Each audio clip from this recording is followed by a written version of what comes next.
Olá, eu sou Daniel Zavanha e estou aqui para mais um vídeo. Hoje é para falar de um tema meio delicado e que eu vejo pouca gente falar, inclusive em campanhas políticas, promete-se muita coisa e eu nunca vejo ninguém falar disso efetivamente. Que é o seguinte: atualmente fala-se muito sobre inclusão para pessoas com deficiência. Porque eu estou incluído nisso, porque o autismo é considerado uma deficiência. Vivi muito tempo sem saber disso, hoje eu sei. Mas a questão que eu quero falar, que eu quero discutir hoje é a seguinte: vocês já perceberam que quando se fala em inclusão, na maioria das vezes, os programas de inclusão são destinados a crianças com deficiência? E assim, mesmo esses programas não são tão efetivos. Na prática, o máximo que acontece é que a criança com deficiência tem vaga garantida e talvez cuidador na escola pública. Mas fora isso, a família não recebe ajuda financeira. Quando recebe, é um valor ridículo que muitas vezes não cobre nem os custos do tratamento da criança. E assim vai se empurrando o problema com a barriga. E aí falam, né? Mas a superação não sei o quê. Gente, vamos ser realistas. Quando tem uma criança com deficiência grave numa família, uma deficiência muito limitante, o que acontece na maioria das vezes é que os pais, e às vezes só a mãe, são obrigados a abrir mão de tudo para ficar cuidando dessa criança. E aí o que eu vejo é todo mundo ficar romantizando a situação, só que esquece de uma coisa, né? Pai, mãe, avô, avó, mesmo irmãos, um dia morrem. E aí vai acontecer o quê com essa criança com deficiência, se é quando isso acontecer? Não, e mesmo antes de morrer, os pais podem envelhecer e não ter mais condições de cuidar. E aí? Eu não vejo qualquer política pública séria para resolver essa questão. E aí eu entro numa outra questão também, que, como eu falei no começo do vídeo, as políticas de inclusão quase sempre são voltadas para crianças com deficiência.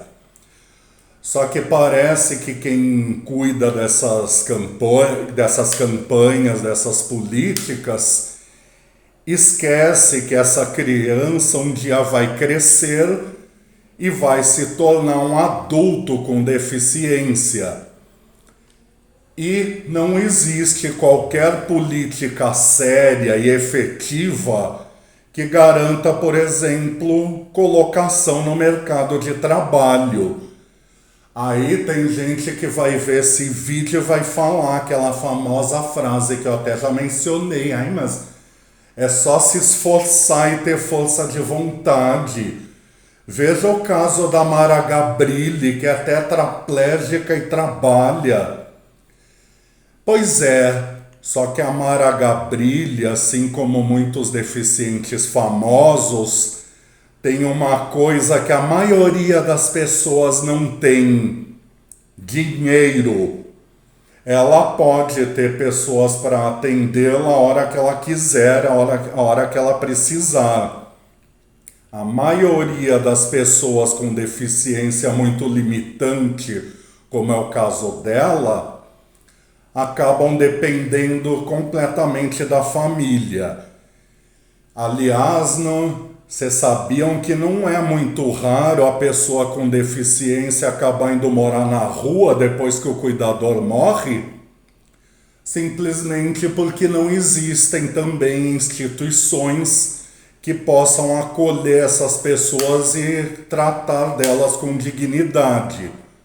Não estou aqui falando de manicômios como existiam antigamente, mas sim deveria haver instituições sérias com estrutura para receber pessoas que não podem se manter sozinhas, que não podem ser independentes. E assim, eu citei caso de tetraplegia, que é um caso extremo de uma deficiência extremamente limitante, mas não precisa ser caso extremo, não. Eu vejo muitos autistas, né? Eu sei mais sobre o mundo autista porque eu faço parte dele. Muitos autistas não conseguem emprego pelo simples fato de que não conseguem socializar tão bem quanto os neurotípicos. Uma moça autista mesmo, ela se candidatou a uma vaga para pessoa com deficiência e a moça que entrevistou falou que ela não ia ser contratada porque não conseguia olhar nos olhos. Só que isso é uma característica do autismo, né? Até existem algumas empresas grandes que selecionam parte das vagas para pessoas com deficiência. Mas é sempre assim, é uma coisa muito instável e na primeira chance essas empresas dão um jeito de mandar essas pessoas embora para contratar uma pessoa normal. Porque para elas, na cabeça dos patrões, vai dar mais lucro, né? Já vi casos também de autistas serem mandados embora porque não gostavam de participar de festinhas de confraternização na firma. Eu mesmo tenho plena consciência de que eu só estou empregado porque eu sou funcionário público. Porque se eu fosse trabalhar numa empresa eu não ia conseguir me manter lá, porque eu não sei ser puxa-saco, eu só faço o que é minha obrigação e ultimamente eu não disfarço mais as características do autismo. Então eu encerro esse vídeo com uma pergunta. Inclusão onde e para quem?